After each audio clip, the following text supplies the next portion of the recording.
Episode 65। कुछ दिनों बाद लिंग जियो पहले से ही युहुआ संप्रदाय की अधिकांश परिधीय संरचनाओं से परिचित था। इसे परिधीय संरचना इसलिए कहा गया है क्योंकि यह कुछ अपेक्षाकृत गोपनीय स्थानों से संपर्क करने के लिए योग्य नहीं है।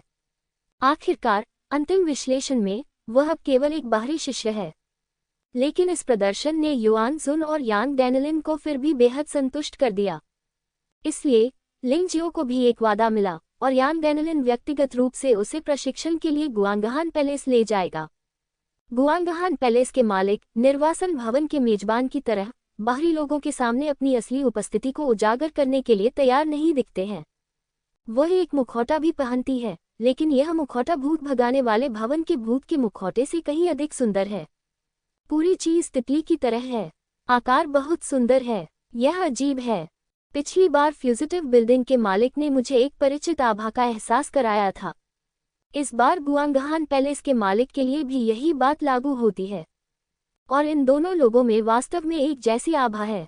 लिंग जियो ने शुरू में सोचा था कि उसने भगोड़े भवन के मालिक की पहचान की पुष्टि कर ली है, लेकिन अब वह फिर से उलझन में था। त्यानजुन गुआंगहान, मैंने तुम्हें वह अमृत दिया है जिसका मैंने तुमसे वादा किया था। क्या मेरे शिष्य अभ्यास करने के लिए गुआंगहान पैलेस जा सकते हैं? यांग डैनिलिन ने मुस्कुराते हुए पूछा।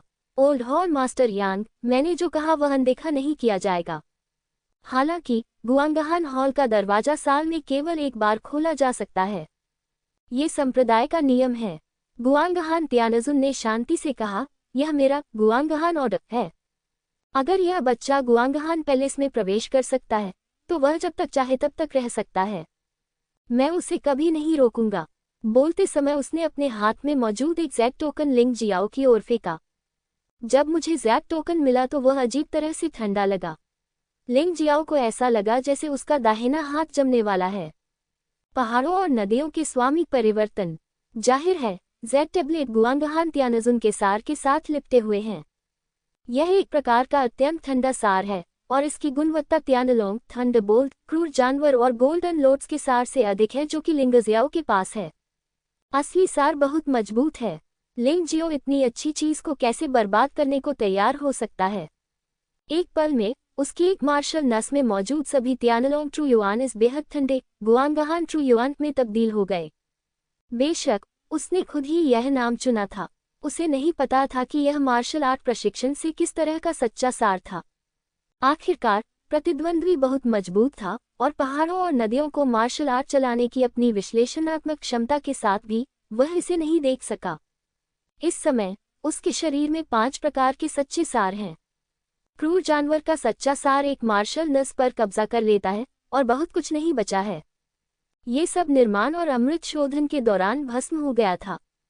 पिली ट्रू युआन एक मार्शल नस पर कब्जा कर लेता है, लेकिन आधे से भी कम बचा है। गुआंगहान की सच्ची ऊर्जा 3 मार्शल धमनियों में व्याप्त है और बहुत प्रचुर मात्रा में है। गुआंगहान त्यानजुन के लिए सच्ची ऊर्जा की कुल मात्रा नगण्य हो सकती है, लेकिन लिंग जियाओ के लिए ये 3 मार्शल धमनियों के लिए पर्याप्त सच्ची ऊर्जा है। शेष 4 मार्शल नसों में से 2 गोल्डन लोट्स ट्रू एसेंस हैं, जिनका उपयोग मुख्य रूप से हमले के लिए किया जाता है। 2 त्यानलोंग झेन युआन हैं, जो मुख्य रूप से रक्षा के लिए हैं। 5 प्रकार के सच्चे सार में से गुआंगहान का सच्चा सार सबसे मजबूत है, लेकिन जब तक उसे जरूरत न हो वह इसका इस्तेमाल करने की हिम्मत नहीं करता। आखिरकार ये स्वर्गीय क्षेत्र के एक मास्टर का सच्चा सार है।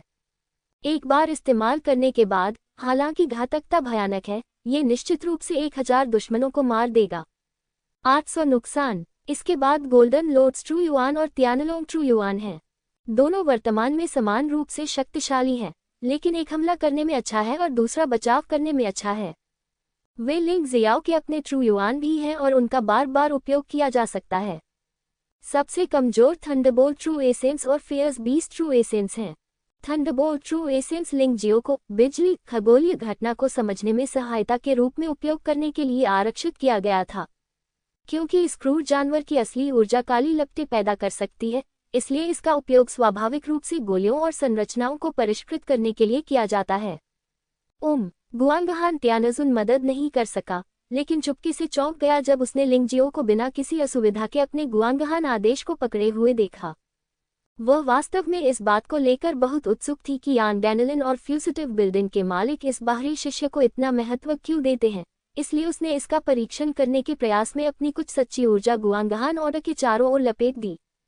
सामान्य ज्ञान के अनुसार असाधारण क्षेत्र का एक योद्धा भी इस गुआंगहान आदेश को प्राप्त करने के बाद अपना दाहिना हाथ जमा देगा, लेकिन इस बच्चे ने कोई प्रतिक्रिया नहीं दी। सचमुच विचित्र।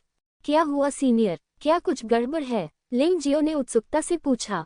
नहीं, मैं बस ये सोच रहा था कि अगर आप मुख्य प्रवेश द्वार से प्रवेश नहीं कर सकते तो आप गुआंगहान हॉल में कैसे प्रवेश करेंगे?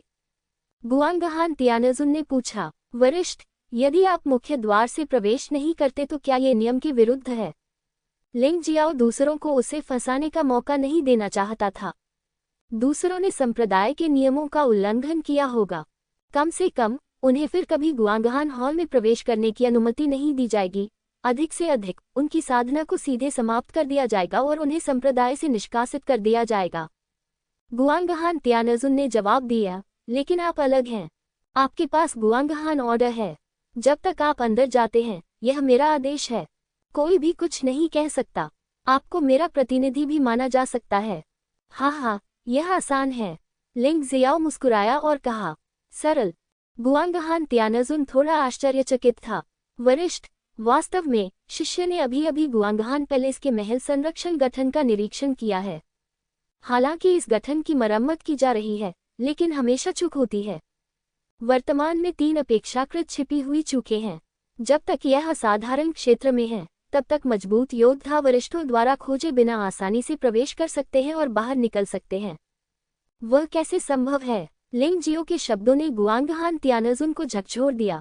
हालांकि वह कोई गठन प्रतिभा नहीं है, लेकिन वह महल संरक्षण गठन से बहुत परिचित है। इसके अलावा गठन हॉल से लोग हर महीने गठन को बनाए रखने के लिए आते हैं, तो इतनी बड़ी चूक कैसे हो सकती है? उसने सोचा कि लिंग जियाओ डराने की कोशिश कर रहा है, इसलिए उसकी सांसें और भी ठंडी हो गईं। क्योंकि उसे झूठ बोलने वाले लोग पसंद नहीं हैं। तियानजुन गुआंगहान, इस बच्चे लिंग जियो को कम मत समझो। उसके कौशल फॉर्मेशन हॉल के लोगों से कम नहीं है। यान डैनिलन ने मुस्कुराते हुए कहा। ओल्ड हॉल मास्टर यान को भी लगता है कि मेरे महल की रक्षा करने वाले गठन में कुछ गड़बड़ है। गुआंगहान तियानजुन ने भौहें सिकोड़ते हुए पूछा। शर्त लगाने के बारे में क्या ख्याल है? यान डैनिलन मुस्कुराया। शर्त कैसे लगाएं? गुआंगहान तियानजुन ने पूछा। ये बहुत सरल है। यदि यह बच्चा गुआंगहान पैलेस में प्रवेश कर सकता है, तो क्या आप उसे लंबे समय तक गुआंगहान ऑर्डर उधार दे सकते हैं जब तक कि उसे इसकी आवश्यकता न हो? यान डैनिलन ने उत्तर दिया, अगर मैं हार जाती हूँ, तो भविष्य में आप जो भी अमृत परिष्कृत करना चाहते हैं, जब तक आपको सभी सामग्रियां मिल जाती हैं, मैं इसे आपके लिए परिष्कृत कर दूंगी, चाहे ये कितना भी कठिन क्यों न हो। इसके बारे में आप क्या सोचते हैं? एक सौदा करते हैं। गुआंगहान तियानजुन की आंखों में उत्साह था। भले ही वह एक तियानजुन है और देवताओं और मनुष्यों के क्षेत्र में एक मास्टर है, फिर भी अमृत को परिष्कृत करने के लिए यान डैनिलन को ढूंढना वास्तव में मुश्किल है, खासकर उन लोगों के लिए जो बहुत जोखिम भरे हैं। ये दांव उसके लिए बिल्कुल फायदेमंद है। लिंग जियो, तुमने मुझे सुना। तियानजुन गुआंगहान ने तुम्हें एक उत्कृष्ट अवसर दिया है, इसे मत खोना। यान डैनिलन ने मुस्कुराते हुए लिंग जियो से कहा। लिंग जियाओ भी मुस्कुराया। तियानजुन गुआंगहान के लिए उस पर विश्वास न करना सामान्य बात थी। आखिरकार वह सिर्फ एक बाहरी शिष्य था, लेकिन यह मामला वास्तव में उसे परेशान नहीं करता था। गुआंगहान पैलेस संरचना में तीनों दोषों में से प्रत्येक में स्वतंत्र रूप से प्रवेश किया जा सकता है और बाहर निकला जा सकता है। बेशक आधार की आप इन 3 खामियों को खोज सकते हैं। इसके लिए संरचना की बहुत अच्छी समझ की आवश्यकता होती है, और इसके लिए बहुत अच्छी दृष्टि की भी आवश्यकता होती है। यहाँ तक कि गुआंगहान तियानजुन भी ऐसा नहीं कर सकता, लेकिन वह ऐसा कर सकता है। लिंग जियाओ ही एकमात्र ऐसा व्यक्ति है जो संरचना में छिपी खामियों को देख सकता है। बेशक युहुआ संप्रदाय में अन्य लोग भी होंगे जो ऐसा कर सकते हैं। हालांकि किसी अज्ञात कारण से इन 3 दोषों को ठीक नहीं किया जा सका है। गुआंगहान तियानजुन को लिंग जियो की बातों पर विश्वास नहीं हुआ, इसलिए लिंग जियो को उसे दिखाना पड़ा। तब से तियानजुन गुआंगहान को स्तब्ध करते हुए लिंग जियो इतने भव्य तरीके से गुआंगहान हॉल में चला गया और फिर बाहर चला गया। आकाश। गुआंगहान तियानजुन को लगा कि उसने गलत देखा है और उसने अपने होंठ भी काटे। ये पुष्टि करने के बाद कि यह कोई भ्रम नहीं था, वह असहाय महसूस करने लगी। अब मुझे अंततः समझ में आया कि हॉल मास्टर यांग, भगोड़े भवन के मास्टर और उस लड़की लन यू एर और यहाँ तक कि आंतरिक संप्रदाय में युहुआ बिल्डिंग के मास्टर को इस लड़के के लिए विशेष सम्मान क्यों है। पुराने हॉल मास्टर यांग इस बच्चे को भेज सकते हैं, क्या आप मेरे प्रशिक्षु बनेंगे? अरे, ये ठीक नहीं है। यांग डैनलिन गर्व से मुस्कुराया। हालांकि लिंग जियाओ उनका शिष्य नहीं है, लेकिन उन्हें उनका छोटा भाई और उनका सिखाया हुआ व्यक्ति माना जाता है। ये सम्मान निश्चित रूप से मौजूद है। मैं बहुत ईर्ष्यालु और जलनशील हूँ। गुआंगहान त्यानजुन आज जितना पागल कभी नहीं हुआ। अगर मुझे नामांकन के विस्तार के बारे में पता होता तो मैं प्रतीक्षा करने के लिए बाहरी गेट पर चला जाता।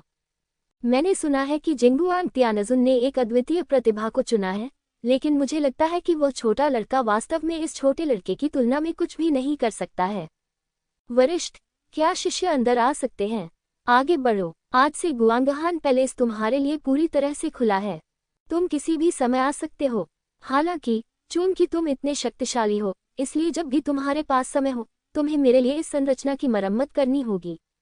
गुआंगहान त्यानजुन मुस्कुराया। शिष्य समझता है। बोलने के बाद लिंगजियो गुआंगहान पैलेस में प्रवेश करने के लिए इंतजार नहीं कर सका। बहुत ठंड है, लेकिन लंबे समय के बाद मैं बहुत सहज महसूस कर रही हूँ।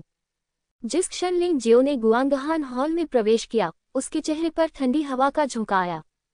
पहले तो ये लोगों को बहुत असहज महसूस कराएगा, लेकिन जब शरीर ठंड के अनुकूल हो जाएगा तो उसे विशेष रूप से आरामदायक महसूस होगा। आपको जानबूझकर अभ्यास करने की भी आवश्यकता नहीं है। जब तक आप वहां खड़े होकर सांस लेंगे, प्रचुर आध्यात्मिक ऊर्जा शरीर में प्रवेश करेगी और मेरिडियन के माध्यम से शरीर के अंगों और हड्डियों तक संचारित हो जाएगी। लिंगजियो को सबसे अधिक आध्यात्मिक ऊर्जा वाला स्थान मिला और वह वहां पैर मोड़कर बैठ गया।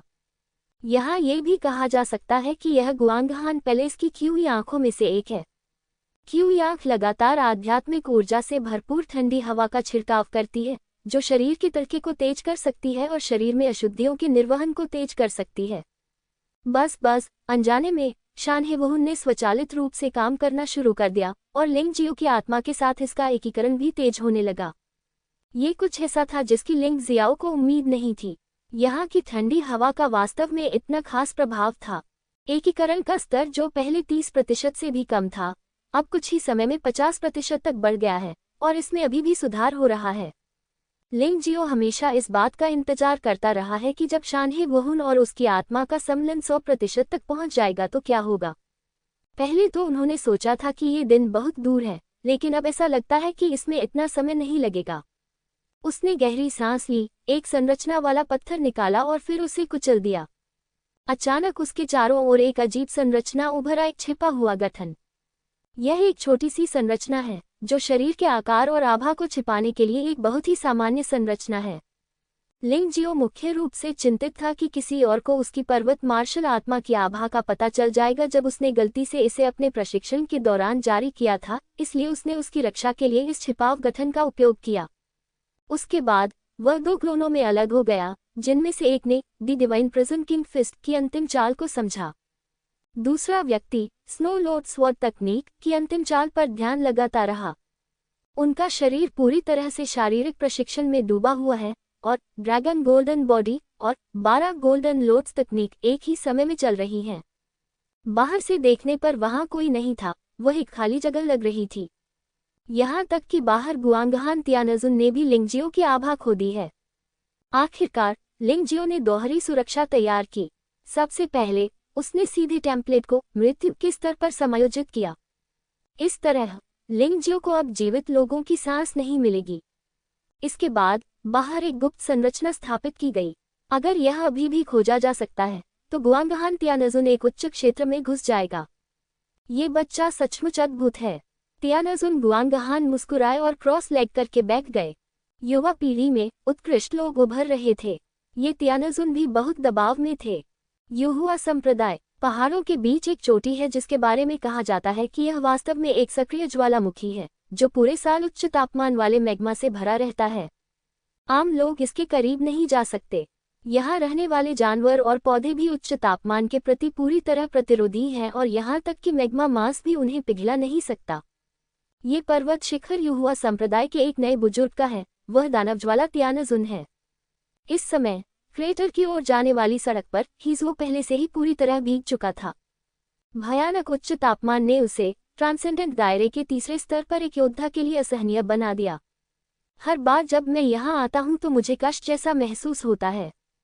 सड़क के दोनों ओर कई लावा छिपकलियाँ खड़ी हैं। ये लोग ऐसे हैं जैसे कि वे लावा से बने हों। उनके कठोर खोल और भयानक ताकत का मतलब है कि ट्रांसेंडेंट दायरे के पहले स्तर पर भी योद्धाओं को सावधान रहना चाहिए। हेइसुओ की अभिव्यक्ति बहुत खराब थी। वह अच्छी तरह जानता था कि इस बार गुरु उससे क्या करवाना चाहते थे। उसे एक साधारण लिंग जियाओ से निपटने में 1 महीने से ज्यादा समय लग गया। इसके विपरीत उनके पक्ष के सभी लोगों को इससे निपटना पड़ा। मारे गए यांग चेंग, गोंग यांगनू, तोबाशान, जिनमिंग, यहाँ तक कि वांग फैंग भी लगभग मारा गया था। ली एनले केवल लिंग जियो के सामने अपनी दुम को अपने पैरों के बीच रख सकता था। एक आंतरिक संप्रदाय के शिष्य के रूप में वह इस बारे में कुछ नहीं कर सकते थे। ये बहुत अच्छा होगा यदि लिंग जियाओ संप्रदाय छोड़ दे। फिर अगर वह फिर से कोई कार्रवाई करता है तो वह संप्रदाय को नहीं बताएगा। लेकिन जब तक लिंग जियो संप्रदाय में रहेगा उसके पास उससे निपटने का कोई रास्ता नहीं होगा। संप्रदाय में ये शर्त थी कि आंतरिक संप्रदाय के अनुयायियों को बाहरी संप्रदाय के मामलों में हस्तक्षेप करने की अनुमति नहीं होगी। वह लिंग जियो से निपटने के लिए अपना भविष्य बर्बाद नहीं करना चाहता था। लेकिन समस्या ये थी कि लिंग जियाओ अब बाहरी संप्रदाय में निर्विवाद रूप से नंबर 1 था। कोई भी उसका विरोधी नहीं था, इसलिए हेइसु लिंग जियाओ से निपटने के लिए किसी को नहीं पा सकता था। उसका तो जिक्र ही न करें, अब तो उसका स्वामी भी लिंग जियो के सामने असहाय हो गया था। बूढ़ा आदमी यांग डैनलिन स्पष्ट रूप से लिंग जियो की रक्षा के लिए दृढ़ था। मुझे नहीं पता कि लिंग जियो ने लैंग यू एर को किस तरह की जादुई औषधि दी थी, लेकिन वास्तव में उसने उसकी रक्षा के लिए मौत से लड़ाई लड़ी थी। और डेस्परेट टॉवर के मालिक को लिंग जियो के बारे में अच्छी धारणा थी। क्या वह एक अनमोल शरीर के साथ बेकार नहीं है? इतने सारे लोग उसके बारे में इतना क्यों सोचते हैं? मेरे द्वारा इसका निर्धारण नहीं किया जा सकता। मैं सचमुच इसका पता नहीं लगा सकता। वह अच्छी तरह जानता था कि वह आंतरिक संप्रदाय में हंसी का पात्र बन चुका है। कई साथी शिष्य उसकी पीठ पीछे उसका मजाक उड़ाते थे कि वह एक छोटे से बाहरी संप्रदाय के शिष्य को संभाल नहीं पाया, जिससे यह बाहरी संप्रदाय का शिष्य इस हद तक विकसित हो गया कि वह उसे संभाल नहीं सका। वह क्या करे? मालिक निश्चित रूप से इसके बारे में पूछेंगे। हेइसु ने आह भरी। अब उसे उम्मीद थी कि लिंग जियाओ जल्द से जल्द असाधारण क्षेत्र को तोड़ देगा। उस स्थिति में वह खुद लिंग जियाओ से निपट सकता था। गड्ढा लगभग उसके सामने था और हेइसु ने इसके बारे में और सोचने की हिम्मत नहीं की। वह सतर्क हो गया। क्रेटर के सामने 2 विशाल लावा छिपकलियां लेटी हुई थीं। दोनों छिपकलियों ने हेइसु की ओर देखा और फिर लेट गईं, शायद इसलिए क्योंकि उन्होंने उन्हें पहचान लिया था। गू, हेइसु ने निगल लिया। उसके दिल में डर बढ़ रहा था, क्योंकि ये 2 विशाल लावा छिपकलियां 4 से 5 मीटर ऊंची और लगभग 10 मीटर लंबी हैं। न केवल वे आकार में विशाल हैं, बल्कि उनकी ताकत वास्तव में ट्रांसेंडेंट दायरे के 9वें स्तर के करीब है। क्रूर जानवरों के स्तर के अनुसार ये शीर्ष स्तर के 9 क्रूर जानवरों से संबंधित है। वह क्रूर जानवर जिसने एक बार तियानफेंग शहर में मास्टर बहियुन को सिरदर्द दिया था, वह केवल एक प्रथम स्तर का निम्न स्तर का क्रूर जानवर था। उसके सामने खड़े 2 खूंखार जानवर अपने पंजों की एक ही लहर से हेइसु को मार सकते थे। आपको पता होना चाहिए कि शुद्ध युद्ध शक्ति के संदर्भ में ये 2 शीर्ष स्तरीय 9वें स्तर के क्रूर जानवर वास्तव में उन लोगों की तुलना में कम शक्तिशाली नहीं हैं, जिन्होंने अभी स्वर्गीय क्षेत्र में प्रवेश किया है। बात सिर्फ इतनी है कि उसका दिमाग स्वर्गीय क्षेत्र के किसी ताकतवर व्यक्ति जितना तेज नहीं है, और उसके तरीके भी स्वर्गीय क्षेत्र के लोगों जितने नहीं हैं। 2 लावा विशालकाय छिपकलियों को रास्ते से हटते देख हेइसु ने राहत की सांस ली, फिर गड्ढे में चला गया। यहाँ तक कि सक्रिय ज्वालामुखी भी अक्सर फटते नहीं हैं। हालांकि अभ्यास करने के लिए दानव ज्वाला त्यानजुन ज्वालामुखी से लगातार मैग्मा उगलने में सक्षम थी। इसलिए ऊपर जाने के रास्ते को छोड़कर पूरा पर्वत शिखर पूरी तरह से मैग्मा से लिपटा हुआ था, जिससे उसमें प्रवेश करना या बाहर निकलना असंभव हो गया था। वास्तव में इस गड्ढे पर एक महल तैर रहा है। अज्ञात सामग्रियों से बनी एक धातु की चेन हवा में गिर गई। महल गर्म मैग्मा से घिरा हुआ था, यहाँ तक कि महल की दीवारें भी अक्सर हजारों डिग्री का उच्च तापमान बनाए रखती थीं। हालांकि इस माहौल में दानव ज्वाला त्यानजुन बहुत आराम से बैठा हुआ, हाथ में एक किताब पकड़े हुए और पढ़ रहा था। जब वह क्रोधित नहीं होता है, तो दानव ज्वाला त्यानजुन सौम्य और सुरुचिपूर्ण दिखता है, 40 के दशक में एक मध्यम आयु वर्ग के लेखक की तरह। वास्तव में वह मास्टर बेयुन से कई वर्ष बड़े हैं और अब उनकी आयु 100 वर्ष से अधिक है। स्वर्गीय क्षेत्र में एक योद्धा का जीवन काल असाधारण क्षेत्र में एक योद्धा के जीवन काल से 100 वर्ष अधिक होता है, जो लगभग 300 वर्ष होता है। दूसरे शब्दों में, दानव ज्वाला त्यानजुन वास्तव में अभी भी बहुत युवा है। हिजुओ कांपता हुआ वहीं खड़ा था। हालांकि वह दानव ज्वाला त्यानजुन का शिष्य था, लेकिन उसने कभी भी दानव ज्वाला त्यानजुन के सामने थोड़ा भी अहंकारी होने की हिम्मत नहीं की। खासकर लिंग जियो द्वारा गंभीर रूप से घायल होने के बाद डेमन फ्लेम त्यानजुन उससे बहुत निराश हो गया है। अगर वह एक और गलती करता है तो उसे डर है कि यह मास्टर वज्र की तरह मारा जाएगा। गुरुजी, जब आप अपने शिष्यों को बुलाते हैं तो आपको क्या आदेश होते हैं? हेइसुओ ने आदरपूर्वक पूछा। मुझे बताओ, लिंग जियो के साथ अब क्या हो रहा है? ओह, चलो कुछ अन्य लोगों के बारे में बात करते हैं। हालांकि बाई यू बेकार है, लेकिन उसका गुरु कभी भी अपने किसी भी शिष्य को युहुआ संप्रदाय में आसानी से रहने की अनुमति नहीं देगा। बड़े हो जाओ। ऐसा कहा जाता है कि जब आपकी साधना एक निश्चित स्तर पर पहुंच जाएगी तो आपकी मानसिकता बदल जाएगी और आप छोटे लोगों की परवाह नहीं करेंगे। हालांकि ये कथन दानव ज्वाला त्यानजुन के लिए सही नहीं है। ये व्यक्ति हमेशा सतर्क रहता है। अगर थोड़ी सी भी धमकी हो तो वह बिना किसी दया के उसे जड़ से खत्म कर देगा और कभी भी दूसरे पक्ष को उससे बदला लेने का कोई मौका नहीं देगा। ये शिष्य दोषी है, वह कुछ बाहरी शिष्यों से भी नहीं निपट सकता। मैं फिर भी गुरु से मुझे दंड देने की प्रार्थना करता हूँ। हेइसुओ जल्दी से घुटनों के बल बैठ गया, डर से कांप रहा था, यहाँ तक कि दानव ज्वाला त्यानजुन को देखने के लिए अपना सिर उठाने की भी हिम्मत नहीं कर रहा था। प्रश्नों के उत्तर दें, दानव ज्वाला त्यानजुन ने बस ठंडे स्वर में कहा। हेइसुओ ने अपनी लार निगल ली और सावधानी से उत्तर दिया। बूढ़े आदमी बेयुन के 3 शिष्य हैं जो युहुआ संप्रदाय में प्रवेश कर चुके हैं। वर्तमान में लेंग मेई का ठिकाना अज्ञात है। ऐसा लगता है कि वह युहुआ संप्रदाय में शामिल होने के कुछ दिनों बाद गायब हो गई और वहां कोई नहीं है। जाओ उसे खोजो। दाई यूलिंग लैन यू एर का शिष्य बन गया। उसकी मार्शल आत्मा को स्पष्ट रूप से जिन मिंग और अन्य लोगों द्वारा नष्ट कर दिया गया था, लेकिन चमत्कारिक रूप से वह फिर से वापस आ गया और वह पहले से भी अधिक शक्तिशाली हो गया। जहां तक लिंग जियो का सवाल है, जब से मास्टर बाहरी संप्रदाय में आए और वांग फैंग को ले गए, तब से वह बाहरी संप्रदाय में नंबर 1 बन गए हैं। अब वह मेडिसिन हॉल के मास्टर, फॉर्मेशन हॉल के मास्टर, भगोड़े भवन के मास्टर, आंतरिक संप्रदाय युहुआ बिल्डिंग के मास्टर और लैन यू हैं। हर किसी की उसके बारे में अच्छी धारणा है, विशेष रूप से मेडिसिन हॉल के मास्टर यान डैनलिन और मेडिसिन हॉल के डिप्टी मास्टर लैन यू एर, और वे इस व्यक्ति की रक्षा के लिए अपनी जान जोखिम में डाल सकते हैं। हालांकि वह जानता था कि अगर उसने ऐसा कहा तो मास्टर दुखी होंगे, फिर भी हेइसुओ को ये कहना पड़ा। वह झूठ बोलने की हिम्मत नहीं कर पाया। एक बार झूठ बोलने पर परिणाम और भी भयानक हो जाते और मुसीबत और भी बड़ी हो जाती। तो मेरे स्वामी वास्तव में लिंग जियो को छू नहीं सकते। दानव ज्वाला त्यानजुन का चेहरा ठंडा हो गया। एक क्षण के बाद उसने क्रूरता से कहा, इस लिंग जियो को मरना होगा। केवल कीमिया में अपनी प्रतिभा के लिए उसे मरना होगा। हेइसुओ को समझ आ गया कि गुरु ने ऐसा क्यों कहा, क्योंकि एक बार एक कीमियागर, एक उत्कृष्ट कीमियागर एक नायक बन जाता है, भले ही उसकी अपनी साधना बहुत अच्छी न हो, फिर भी वह अपनी मदद के लिए कई गुरुओं को बुला सकता है। उस समय तक लिंग जियो से निपटना स्वर्गीय क्षेत्र के किसी गुरु से निपटने से भी अधिक कठिन हो जाएगा। यान डैनलिन इसका अच्छा उदाहरण है। दानव ज्वाला त्यानजुन निश्चित रूप से यान डैनलिन को एक एक करके मार सकता था, लेकिन उसने ऐसा करने की हिम्मत नहीं की। यान डैनलिन को हमेशा स्वर्गीय क्षेत्र के एक मास्टर द्वारा मुफ्त में संरक्षित किया गया था और उसकी एकमात्र आवश्यकता अमृत को परिष्कृत करने में मदद करना था। शिष्य जानता है, कृपया गुरु से पूछे कि इस बच्चे से कैसे निपटा जाए।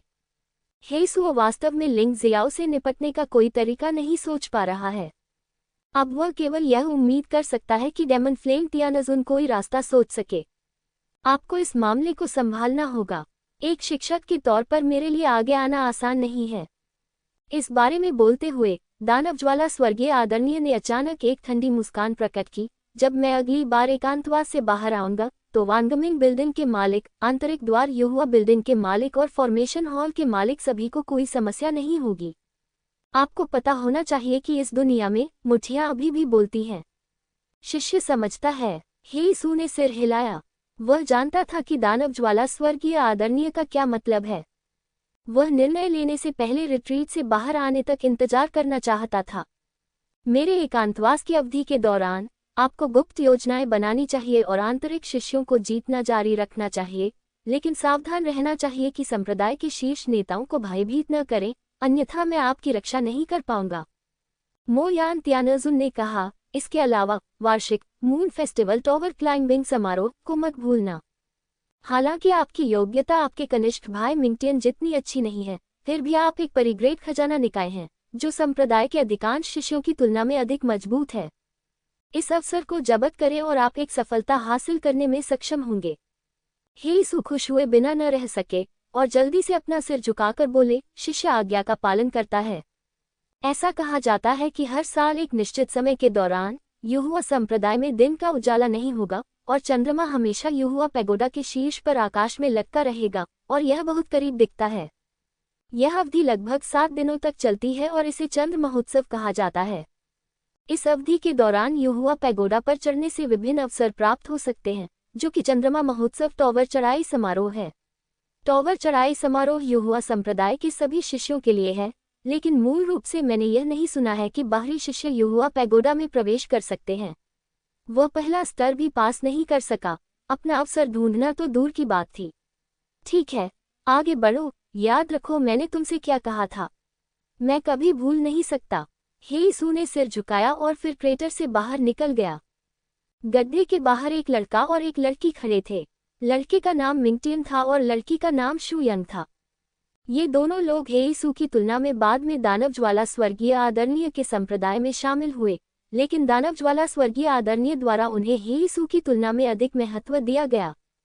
इससे हेईसू को बहुत असहज महसूस हुआ, लेकिन फिर भी उसने गुस्सा होने की हिम्मत नहीं की। इन दो लोगों का सामना करते हुए वह केवल अनिच्छा से मुस्कुरा सकता था। मिंगटियन की योग्यता अद्वितीय है। जू यंग में विशेष प्रतिभा है। ये दो प्रकार के लोग स्वर्गीय पूज्य लोगों के प्रिय हैं। दानव ज्वाला स्वर्गीय आदरणीय के कई शिष्य हैं, लेकिन वे आमतौर पर केवल नामात्र के शिष्य हैं, जैसे हेईसू, वांग फैंग और हेईसू के अन्य वरिष्ठ भाई और एक वरिष्ठ बहन। लेकिन मिंगटियन और जू यंग दानव ज्वाला स्वर्गीय आदरणीय के प्रत्यक्ष शिष्य बनने के योग्य हैं, जिससे लोग ईर्ष्या से काम पुटते हैं। ... लिंग जियो को नहीं पता था कि ज्वालामुखी महल में क्या हुआ था। इस समय वह पूरे मन से अभ्यास कर रहे थे। गुआंगहान पैलेस से ठंडी हवा उसके शरीर में प्रवेश करती रही, जिससे उसे बहुत लाभ हुआ। ये ठंडी हवा क्यानेयुआन हुआनगु डैन द्वारा शरीर के परिवर्तन से भी अधिक शक्तिशाली थी। हालांकि तियानलोंग जिनशेन के लिए आवश्यक ऊर्जा बहुत अधिक थी। यदि चौथे स्तर से 5वें स्तर तक आवश्यक ऊर्जा को 10 चरणों में विभाजित किया गया था, तो लिंग जियो अभी चौथे स्तर के शिखर पर पहुंचा था और पहले चरण में प्रवेश किया था। करीब 1 घंटे के इस अभ्यास से एक मंच पर ऊर्जा भर गई। हालांकि जितनी ज्यादा ऊर्जा की जरूरत होती है, उतनी ही ज्यादा ऊर्जा की जरूरत होती है। हालांकि भरने की गति अपरिवर्तित रहती है, लेकिन ऊर्जा को भरने में ज्यादा समय लगता है। हालांकि लिंग जियो इस गति से बहुत संतुष्ट है। अगर वह अभ्यास करने के लिए केवल गोलियों का उपयोग करता है, तो मुझे डर है कि सैकड़ों क्यानेयुआन हुआनगु दान एक चरण की शक्ति को भरने में सक्षम नहीं होंगे। कोई आश्चर्य नहीं कि इस जगह को युहुआ संप्रदाय का निषिद्ध क्षेत्र माना जाता है। केवल वे ही प्रवेश कर सकते हैं जिन्हें अनुमति है। अभ्यास के लिए इतनी अच्छी जगह, यह अनुमान लगाया जाता है कि अंदर की ऊर्जा अक्षय नहीं हो सकती है, इसलिए इसका उपयोग स्वयं से और केवल प्रतिभाशाली लोगों के लिए किया जाना चाहिए। वह गठन से परिचित था, इसलिए उसने संभवतः गुआंगहान पैलेस के गठन को देखा। यह एक बहुत ही खास क्यूई सभा गठन है, जो संभवतः निम्न स्तरीय पीला ग्रेड है।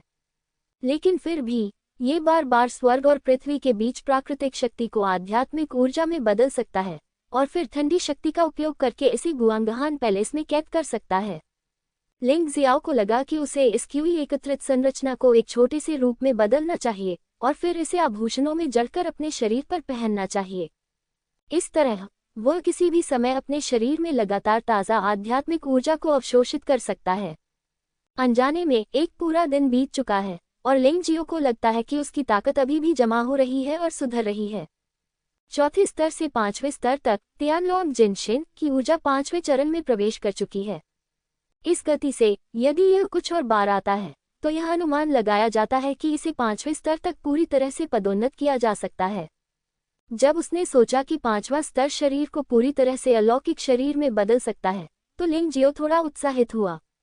उसकी आत्मिक शक्ति और आंतरिक शक्ति वास्तव में अलौकिक क्षेत्र की आवश्यकताओं तक पहुंच चुकी है, लेकिन उसका शरीर अभी भी अलौकिक क्षेत्र के स्तर तक नहीं पहुंच सकता है। वास्तव में, यदि वह चाहता तो अपनी आत्मा की क्षमता से असाधारण क्षेत्र को सीधे भेद सकता था। वह अपनी आंतरिक शक्ति क्षमता से असाधारण क्षेत्र को भी भेद सकता था, लेकिन उसने ऐसा नहीं किया। यह आखिरी कदम था। वह लंगड़ा पैर वाला व्यक्ति नहीं हो सकता था। थोड़ी देर प्रतीक्षा करें, शरीर को पकड़ने दें, और 3 व्यापक पदोन्नति। एक बार जब वह असाधारण क्षेत्र से बाहर निकल जाएगा, तो उसकी नींव अधिक ठोस होगी और उसकी ताकत साधारण असाधारण क्षेत्र की तुलना में बहुत मजबूत होगी। वैसे भी उसका शरीर ज्यादा खराब नहीं था। चांदनी आसमान में थी। रात हो चुकी थी। गुआंगहान पैलेस में चांदी सफेद रोशनी पूरी तरह से छा गई थी। अजीब बात की रात होते ही गुआंगहान पैलेस ने चांदनी की शक्ति को अवशोषित कर लिया और इसका प्रभाव दिन की तुलना में और भी बेहतर था। मुझे डर है कि यहोवा संप्रदाय का नाम इसी वजह से रखा गया होगा। लिंग जियाओ शांत हो गया और उसने अन्य चीजों के बारे में सोचना बंद कर दिया। इसके बजाय उसने अभ्यास पर ध्यान केंद्रित किया।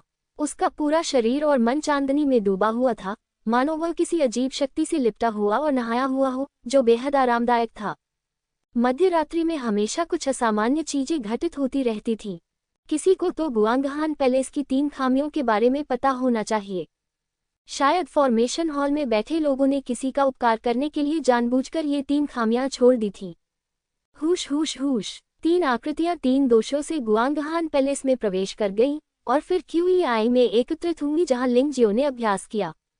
इस समय गुआंगहान तियानजुन पहले से ही गहन अभ्यास में प्रवेश कर चुका था, जिससे गेट की रखवाली के लिए ट्रांसेंडेंट दायरे के पहले स्तर के केवल 2 गार्ड ही बचे थे। इन 2 लोगों को ऐसी विसंगतियां कैसे मिल गईं? हाँ, बढ़िया जूनियर भाई वांग, मुझे उम्मीद नहीं थी कि आपको ऐसी खामी का पता होगा। गुआंगहान तियानजुन, वह ठंडे चेहरे वाली महिला इतनी घृणित है कि वह हमारे मालिक को भी मुंह नहीं दिखाती। बोलने वाली आवाज एक महिला की थी। अगर लिंग जियाओ ने अपनी आंखें खोली और इस समय देखा, तो ये पता लगाना मुश्किल नहीं होगा कि यह महिला जू यंग थी। और जिस कनिष्ठ भाई वान का उसने उल्लेख किया वह वान फैंग था, जिसे हाल ही में आंतरिक संप्रदाय में पदोन्नत किया गया था।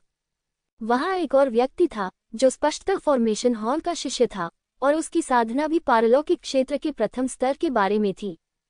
इन दोषों को खोजना उस शिष्य के बिना असंभव है जो प्रशिक्षण में कुशल हो। आप दोनों को यहाँ अभ्यास करना चाहिए और भोर से पहले यहाँ से चले जाना चाहिए। अन्यथा, यदि आपको गुआंगहान तियानजुन द्वारा खोज लिया गया, तो आप निश्चित रूप से मर जाएंगे। कुछ निर्देश देने के बाद फॉर्मेशन हॉल के शिष्य ने मुड़कर छोड़ दिया और वांग फैंग और जू यंग को एक लकड़ी का चिन्ह दिया, जिस पर कुछ पैटर्न उकेरे गए थे। ये चीज उन दोनों के लिए खामियों के माध्यम से यहाँ से निकलना आसान बना सकती है। वरिष्ठ बहन, जल्दी करो और अभ्यास करो, अपनी दोहरी साधना पद्धति का उपयोग करो। इस अवसर के लिए पूरे 1000 निम्न श्रेणी के आत्मा पत्थरों की कीमत चुकानी पड़ी है, और इसे बर्बाद नहीं किया जा सकता। वांग फैंग ने उत्सुकता से कहा, तुम इतनी जल्दी में क्यों हो? निंजा कबीले की हमारी दोहरी साधना पद्धति में शारीरिक संपर्क होना चाहिए। तुमने और मैंने अभी तक भावनाओं की साधना नहीं की है। चलो पहले अलग अलग अभ्यास करते हैं। 1 घंटे के बाद जब हम इसे महसूस करेंगे, तो दोहरी साधना का अभ्यास करने में बहुत देर नहीं होगी। जू यंग की आंखों में घृणा के भाव दिखाई दिए। यदि उससे दोहरी साधना के लिए साथी चुनने को कहा जाए तो वह निश्चित रूप से मिंगटियन को चुनेगी। लेकिन मिंगटियन साधना के प्रति समर्पित था और अन्य चीजों की उसे कोई परवाह नहीं थी। वह जू यंग कम से कम एक खूबसूरत महिला थी, और उस आदमी ने वास्तव में उसे बिल्कुल भी प्रभावित नहीं किया। वह कई बार मिंगटियन के साथ दोहरी साधना का अभ्यास करना चाहती थी, लेकिन उसे सीधे तौर पर अस्वीकार कर दिया गया था। क्या उन्हें लगता था कि उसकी योग्यता कमजोर थी? धिक्कार है मिंगटियन, घमंडी आदमी। जब जू यंग ने ये सोचा तो वह असहाय होकर आहें भरने लगी। वांग फैंग को देखते हुए, जो साधना की अवस्था में प्रवेश कर चुके थे, उन्होंने धीरे से कपड़ों की बाहरी परत को उतार दिया, जो ठंडी हवा के अवशोषण के लिए अधिक अनुकूल था। 1 घंटे बाद वांग फैंग ने अपनी आंखें खोलीं, ठंडी हवा में धुंधले शरीर को देखा और अचानक अपने पेट के निचले हिस्से में गर्मी का एहसास हुआ। उसने बड़ी मुश्किल से निगला और फिर हताश होकर ऊपर की ओर दौड़ा। इस समय सांस के अराजक उतार चढ़ाव ने अभ्यास कर रहे लिंगजियो को परेशान कर दिया। यद्यपि लिंगजियो अभ्यास कर रहा था, फिर भी उसने आसपास की स्थिति पर नजर रखने के लिए थोड़ी सच्ची ऊर्जा जारी की। जब आसपास की सांस अस्त व्यस्त हो जाए तो इसका मतलब है कि कुछ घटित हुआ है। लिंगजियो ने अपनी आंखें खोली और कुछ नाराजगी के साथ अराजक आभा की दिशा में देखा। उसी समय उसके चेहरे पर लाल बादल तैर गया। वह वास्तव में थोड़ा विचलित था। जिस दृश्य ने उसके मुंह को चरम सीमा तक सूखा दिया, उसने इस 14 वर्षीय लड़के के रक्त और क्यूई को हिला दिया, जिसे पुरुषों और महिलाओं का कोई अनुभव नहीं था, और उसका असली सार उत्तेजित हो गया। इससे वह आभा भी बाहर आ गई जो मूलतः अच्छी तरह छिपी हुई थी। कौन? वांग फैंग और जू यंग, जो कुछ कर रहे थे, चौंक गए। उन्होंने लगभग एक ही समय में अपने कपड़े पहने और फिर लिंग जियाओ को घूरने लगे। जू यंग, वांग फैंग। इस समय लिंगजियो ने आखिरकार देखा कि ये दो लोग कौन थे। वह थोड़ा हैरान था। ये दोनों लोग एक साथ कैसे हो सकते हैं? क्या जू यंग यह नहीं कहती थी कि वह अपने मंगेतर जू लिन का बदला लेना चाहती थी? उसे संप्रदाय में आए हुए कितना समय हो गया है और उसने इस तरह की गंदी हरकतें शुरू कर दी हैं। और यह गुआंगहान पैलेस में है। अगर गुआंगहान त्यानजुन को इसके बारे में पता होता तो संभवतः इन दोनों लोगों को मौके पर ही गोली मार दी जाती। बाहर आओ, तुम धूर्त आदमी हो, तुम बहुत बेशर्म हो, तुम वास्तव में पुरुषों और महिलाओं के मामलों पर झांकने के लिए अंदर घुस आए हो। जू यंग गुस्से से चिल्लाया। हाँ, वास्तव में खलनायक ही सबसे पहले शिकायत करता है। लिंगजियो ने छुपने वाले आवरण की बाहरी परत को हटा दिया और फिर धीरे धीरे खुद को प्रकट किया। बेशक, इससे पहले उन्होंने 2 क्लोन वापस ले लिए। जिस क्षण उसने क्लोन वापस ले लिया, लिंगजियो आश्चर्यचकित हुए बिना नहीं रह सका। गॉड प्रिजन किंग फिस्ट ने वास्तव में अंतिम बेड़ियां तोड़ दी और अंतिम चाल विनाश में महारत हासिल कर ली। यह एक ऐसा मुक्का है जो सभी की पराकाष्ठा है, जो आत्मा और शरीर को पूरी तरह से नष्ट कर देता है। इसकी शक्ति पिछले सभी मुक्कों के संयुक्त प्रभाव से भी अधिक भयानक है। लिंग जियाओ, जू यंग और वांग फैंग ने भी लिंगजियो को पहचान लिया। दोनों ने अचानक दोनों तरफ से एक साथ हमला कर दिया। अगर लिंगजियो भागने की कोशिश करता तो वे एक साथ हमला कर सकते थे और लिंगजियो को भागने का कोई मौका नहीं देते थे। बूम! 2 भयानक आभाएं लिंग जियाओ की ओर दौड़ी। मुझे भी उम्मीद नहीं थी कि तुम्हें पदोन्नति मिलेगी। लिंगजियो ने पाया कि जू यंग वास्तव में पहले से ही असाधारण क्षेत्र में प्रथम स्तर की योद्धा थी। ऐसा लगता है कि डेमन फ्लेम हेवनली मास्टर के साथ अभ्यास करना अकेले अभ्यास करने से अधिक तेज है। अब जू यंग की साधना का स्तर झाओ जी से आगे निकल गया होगा। दोनों व्यक्तियों की क्षमता समान है। उसके सामने खड़े 2 लोग दोनों ही पारलौकिक क्षेत्र में प्रथम स्तर के योद्धा हैं। अगर उन पर 2 आभाओं द्वारा हमला किया जाता तो एक साधारण अर्धचरणीय गुरु शायद बच नहीं पाता। इसका मतलब कि ये दोनों लोग जानबूझकर उसे मारने की कोशिश कर रहे हैं। हालांकि उसकी आभा इतनी मजबूत है कि यह एक साधारण आधे चरण मास्टर के साथ तुलनीय नहीं है, इसलिए इन 2 लोगों की आभा से मूल रूप से उसे कोई नुकसान नहीं है। लिंगजियो, अगर तुम आज इसे स्पष्ट रूप से नहीं समझा सकते तो हमें तुम्हें, बेशर्म आदमी को, सजा के लिए मास्टर डेमन फ्लेम के पास ले जाना होगा।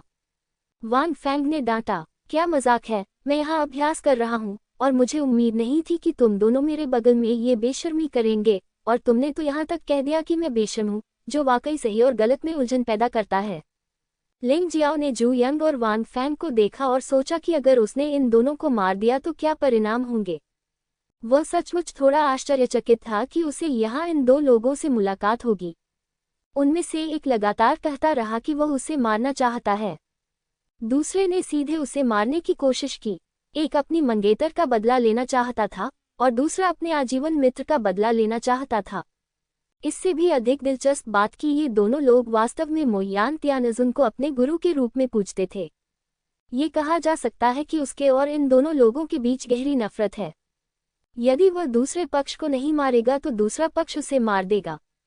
क्या यह अवसर उसे ईश्वर द्वारा दिया गया है? वैसे, आप दोनों गुआंगहान पैलेस में कैसे घुसे? मैंने सुना है कि पिछले महीने में कोई भी गुआंगहान पैलेस में तब तक प्रवेश नहीं कर सकता जब तक कि उसके पास गुआंगहान त्यानजुन का गुआंगहान ऑर्डर न हो। आपका गुआंगहान ऑर्डर कहाँ है? लिंग जियाओ को अचानक कुछ ख्याल आया। क्या ऐसा हो सकता है कि ये दोनों लोग गुआंगहान पैलेस के निर्माण में खामियों के कारण अंदर आ गए हों? अगर ऐसा है तो ये दिलचस्प होगा। निश्चित रूप से जब उन्होंने गुआंगहान ऑर्डर का उल्लेख किया तो वांग फेंग और जू यंग के चेहरे काफी बदल गए। उनके पास कोई गुआंगहान आदेश नहीं है। उन्होंने सिर्फ फॉर्मेशन हॉल में एक वरिष्ठ भाई को रिश्वत दी और चुपके से अंदर अभ्यास करने के लिए आ गए। अगर गुआंगहान त्यानजुन को इस बारे में पता चल जाता तो स्थिति गंभीर हो जाती। वे दोनों अपनी साधना समाप्त होने और फिर संप्रदाय से निष्कासित होने के भाग्य से बच नहीं पाते। आखिरकार गुआंगहान त्यानजुन का मोयान त्यानजुन के साथ हमेशा से मतभेद रहा था और यह बात संप्रदाय के कई लोगों को पता थी। कौन गारंटी दे सकता है कि गुआंगहान त्यानजुन इस अवसर का फायदा उठाकर जवाबी कार्रवाई नहीं करेगा? आप हमसे पूछ रहे हैं, फिर आप अंदर कैसे आए? संभवतः आपके पास गुआंगहान ऑर्डर नहीं है। आखिरकार आप सिर्फ एक बाहरी शिष्य हैं। जू यंग ने सवाल किया। यदि यह कोई आंतरिक शिष्य था जिसने निषिद्ध क्षेत्र में अतिक्रमण किया था तो सबसे बुरी स्थिति यह होगी कि उसकी साधना समाप्त कर दी जाएगी और उसे संप्रदाय से निष्कासित कर दिया जाएगा। और यदि वह कोई बाहरी शिष्य होता तो कोई कारण नहीं होता और उसे बिना किसी दया के मार दिया जाता। ये युहुआ संप्रदाय का नियम है। ये सवाल पूछते समय जू यंग को थोड़ा गर्व महसूस हुआ और वह मन ही मन खुद को भाग्यशाली महसूस कर रही थी। अगर उसने जल्दी से प्रतिक्रिया नहीं की होती तो उसे लिंग जियाओ द्वारा नाक से पकड़ लिया जाता। लिंग शियाओ ने व्यंग्य किया, अपना हाथ उठाया और उसके हाथ में एक सफेद जेड टोकन दिखाई दिया। टोकन पर मौजूद तीव्र शीतलता को नकली बनाना बिल्कुल असंभव है। वास्तव में आपके पास गुआंगहान टोकन है। जू यंग और वांग फैंग के चेहरे अचानक बदल गए और उनकी आंखों में जानलेवा इरादे और मजबूत हो गए। दो लोगों को देखते हुए लिंग जियो ने आखिरकार एक निर्णय लिया। उसने सोचा कि भले ही वह यहाँ वांग फैंग और जू यंग को मार दे, इससे मोयान त्यानजुन उससे और अधिक नफरत करेगी। उसने संप्रदाय के नियमों का उल्लंघन नहीं किया। गुआंगहान आदेश के आधार पर वह गुआंगहान हॉल में अतिक्रमण करने वाले किसी भी व्यक्ति पर हमला कर सकता था। यदि दूसरा पक्ष विरोध करता या पहले हमला करता तो उसे बिना किसी दया के मार दिया जाता। वह चाहता था कि दूसरा पक्ष पहले हमला करे। इसकी उम्मीद नहीं थी। लिंग जियो ने हल्के से मुस्कुराते हुए कहा, पुराने हॉल मास्टर यांग ने गुआंगहान त्यानजुन के लिए कीमती अमृत की एक भट्टी को परिष्कृत किया था, इसलिए गुआंगहान त्यानजुन ने मुझे ये गुआंगहान आदेश दिया और मुझसे कहा कि मैं अपनी इच्छानुसार अभ्यास करने के लिए गुआंगहान हॉल में प्रवेश कर सकता हूँ और बाहर जा सकता हूँ, और मैं गुआंगहान हॉल के गठन को बनाए रखने के लिए जिम्मेदार था। मुझे उम्मीद नहीं थी कि मैं तुम दोनों से टकरा जाऊंगा जो निषिद्ध क्षेत्र में घुस आए थे। आपको क्या लगता है मुझे क्या करना चाहिए? हालांकि उसकी आवाज़ बहुत हल्की थी और उसने सख्त लहजे का भी इस्तेमाल नहीं किया था, फिर भी जू यंग और वांग फैंग ने सुना कि कोई रास्ता नहीं था। उन दोनों ने एक दूसरे की ओर देखा और ऐसा लगा कि उन्होंने अपना मन बना लिया है। यदि वे लिंग जियाओ को यहाँ मार देते और फिर चुपके से चले जाते और गठन हॉल के वरिष्ठ भाई को मार देते तो यह मामला किसी की नज़र में आए बिना ही हो जाता। न केवल उन्हें सज़ा नहीं मिलती बल्कि वे भविष्य में अक्सर दोहरी साधना का अभ्यास करने के लिए यहाँ आ सकते हैं। लिंग जियो, ज्यादा घमंड मत करो। मेरे गुरु मोयान त्यानजुन के साथ यह अर्थहीन है भले ही आप गुआंगहान त्यानजुन कहें। जू यंग ने ठंडी सांस ली। ये स्पष्ट रूप से देरी थी। उसी समय उसने गुप्त रूप से सच्ची ऊर्जा जमा की, वांग फैंग के साथ एक ही समय पर हमला करने की तैयारी की और तुरंत बिजली की शक्ति से लिंगजियो को मार डाला। वे निश्चित रूप से लिंगजियो को गुआंगहान लिंग का उपयोग करने का अवसर नहीं देना चाहते थे, क्योंकि जब तक गुआंगहान लिंग मंत्र का पाठ करता रहेगा गुआंगहान त्यानजुन को पता चल जाएगा कि यहाँ कुछ हुआ है और फिर वे दोनों वास्तव में मर जाएंगे। लेकिन वे नहीं चाहते थे कि मोयान त्यानजुन को इस बारे में पता चले और यह भी नहीं कि उन्होंने सोचा कि लिंगजियो को तुरंत मार देने से उन दोनों को कोई समस्या नहीं होनी चाहिए।